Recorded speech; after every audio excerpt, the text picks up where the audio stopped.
Welcome to the Windows Computer and Technology channel. And if you are in the United States and you use the United States Postal Service, be very careful for phishing scams that are going on. It seems like the fake USPS websites for the scams, for the phishing attempt, get as much traffic as the real one. So this shows that a lot of people are actually clicking on links. So one of them would come through your phone with something like this. It says a package has arrived, and you got to complete the process. And of course, it brings you to a website that has malicious JavaScript codes. So if you're not up to date, first of all, it's a danger.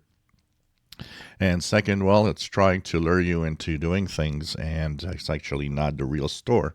So be very, very careful about this.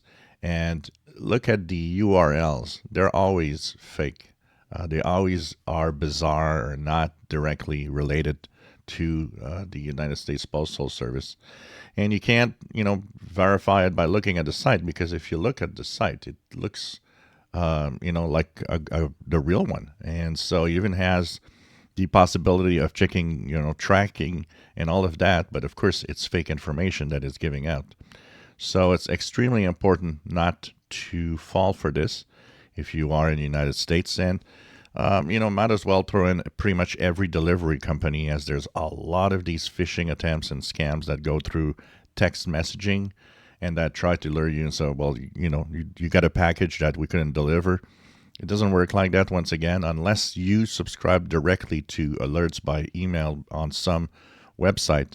In general, it's, a card, or they're going to just leave you a little something in the mailbox to let you know that, they couldn't deliver and that where you can get your package. So be very careful. And if you're not sure, well, what you could do is simply call your post office and ask if it's true. And of course, most of the time it will say no. And so this is apparently a very big scam going on right now. So be careful and do educate everybody around you, especially the people that you know could be vulnerable to this type of scam. If you enjoy my videos, please subscribe, give us thumbs up. Thank you for watching.